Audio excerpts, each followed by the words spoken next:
Antarctica নামটি শুনলে চোখের সামনে ভাসে ধবধবে সাদা বরফ। পুরো একটি মহাদেশে শুধু বরফ ছাড়া আর কিচ্ছু নেই। কেউ কেউ বিশাল এই প্রাণহীন বরফ ভূমিকে বলেন বরফের মরু।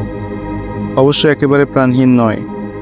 বরফের এই মেরুতে ঘুরে বেড়ায় পেঙ্গুইন বা সিলের মতো বরফচর প্রাণীরা।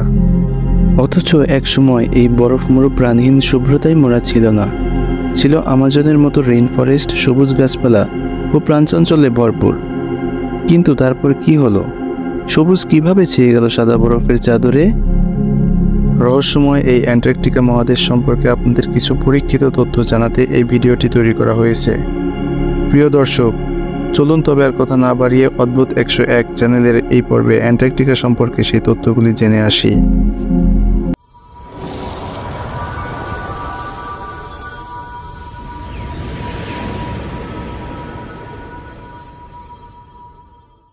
গল্পের শুরুটা সেই 5 কোটি বছর আগে।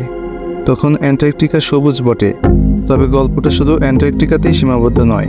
পৃথিবীর সব ভূমি তখন কেবল 2টো মহাদেশে বিভক্ত। আরেকটু পেছনে ফিরলে বিষয়টা বোঝা যাবে ভালোভাবে। প্রত্নতাত্ত্বিক ও অন্যান্য প্রমাণ বলে একসময় পৃথিবীর সব ভূমি ছিল একসঙ্গে একটি অখণ্ড মহাদেশ। বিজ্ঞানীরা একে বলেন প্যানজিয়া। সেই মহাদেশটি একসময় ভেঙে যায়, সৃষ্টি হয় 2টি অতিমহাদেশ, লরেশিয়া ও গন্ডোয়ানা ল্যান্ড। এই গন্ডোয়ানা ল্যান্ড নামের মহাদেশটির অংশই ছিল অ্যান্টার্কটিকা।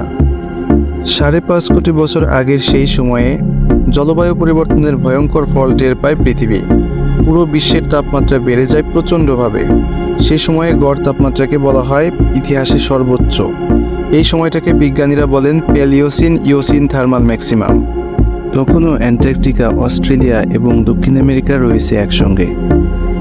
এই সময় দক্ষিণ আমেরিকা থেকে ক্যাঙ্গারুর মতো প্রাণীরা শত সহস্র মাইল পাড়ি দিয়ে চলে আসে অ্যান্টার্কটিকায়। পরে আবার জলবায়ু তুলনামূলক শীতল হয়ে এলে এগুলো ধীরে ধীরে চলে যায় অস্ট্রেলিয়ায়।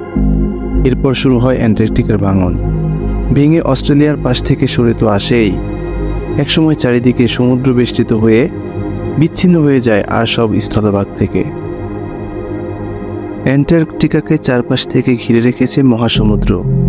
এই মহাসমুদ্রে অ্যান্টার্কটিকায় চারিদিকে বয়ে যায় পৃথিবীর সবচেয়ে শক্তিশালী ঘূর্ণিস্রোত। সেকেন্ডে প্রায় 14 কোটি ঘনমিটার পানি প্রবাহিত হয়। পরের প্রায় 2.5 কোটি বছরে পৃথিবীর গড় তাপমাত্রা কমে যায় প্রায় 15 ডিগ্রি সেলসিয়াস। অ্যান্টার্কটিকা ধীরে ধীরে ঢাকা পড়তে থাকে পুরো বরফের চাদরে। এর সঙ্গে যুক্ত হয় অ্যান্টার্কটিক সার্কামপোলার কারেন্ট বা এসিসি। বাংলায় বলা যায় অ্যান্টার্কটিক ঘূর্ণিস্রোত।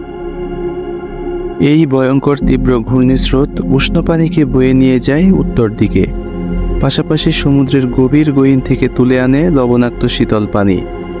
এর সবচেয়ে বেশি প্রভাব পড়ে অ্যান্টার্কটিকাতেই।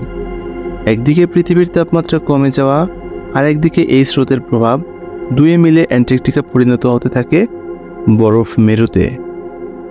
এক সময়কার গ্রীষ্মমণ্ডলীয় গাছ, পশু পাখি এই শীতে আর টিকে থাকতে পারেনি, বিলুপ্ত হয়ে গেছে ধীরে ধীরে।